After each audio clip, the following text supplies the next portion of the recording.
Georgia Democrats are miffed, baby. I like that word too, miffed by Chicago. Democrats have once again been caught using folks for votes and then caught leaving them in the dust. This time, the fight plays out around the decision where they're gonna hold the DNC convention.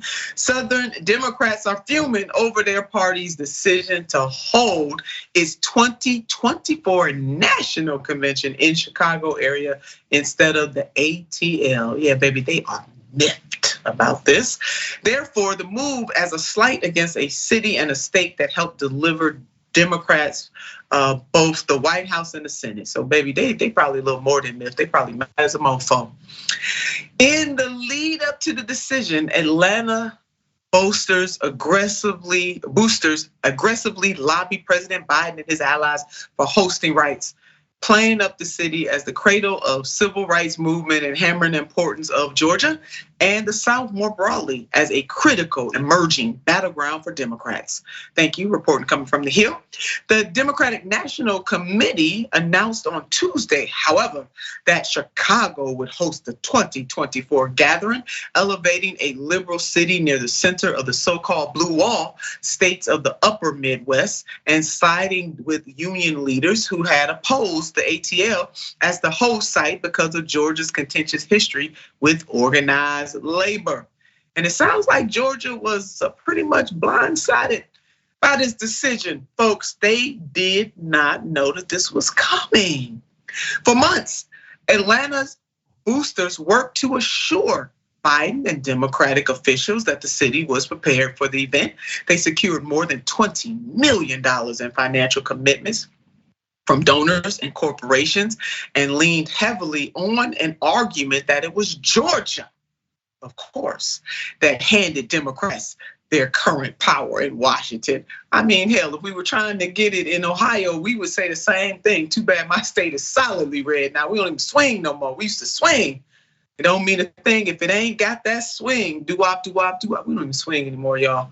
So, for Georgia to say they the center of the universe, I get it. I get it. They saying that. So this seems about right though. Democrats will rally when the clock is ticking down and they need to secure a seat for the presidency. They just kind of kicked the ATL to the curb. But when those communities, often Black women, deliver and show up, because Democrats are always fond of saying, Black women, you are the backbone of the Democratic Party. Likens me to, somebody just trying to whisper sweet nothings in your ear. They are often forgotten about or not even given the time after that day. What happens when people are using you? So the reaction from Georgia Dems is not good. Let us put up what some of the Georgia Democrats had to say about this. They were so mad they wanted to cuss. It feels a little bit like a slap in the face. There's a lot that goes into this, hotels and transportations and all that, but there's the symbolism to consider too. And I think it would have been stronger statement to say, hey, Georgia has delivered for us and we're not taking that for granted. Now, Kendra Cotton, the CEO of the New Georgia Project Action Fund, said the following: in 2020, and again in 2022, Georgia proved our status as a key battleground state, and any candidate, campaign, or political party should keep that in mind as we head into next year. Again, making it plain. So imagine, y'all, the money this would also have brought into Georgia. This would have been a perfect way to really repay the folks of Georgia. Come on, Dems. Y'all need to go ahead and get it together. Bennie, your thoughts on this? I guess we would call it family infighting here.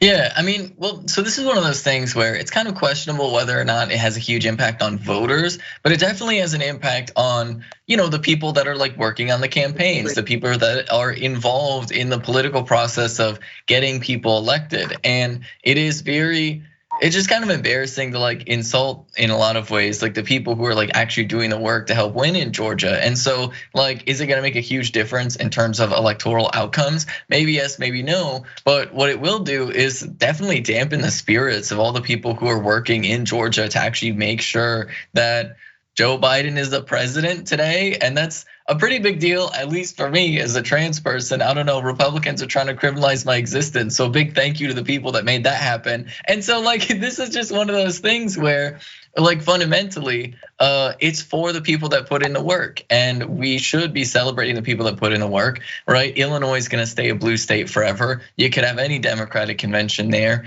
any year, probably for the next 100 years. I don't see Illinois becoming a red state. And so this just seems like a really big missed opportunity, in my opinion, especially to just give a shout out to the people who put in a lot of work. Yeah, that really is a very great point. Come on, Dems.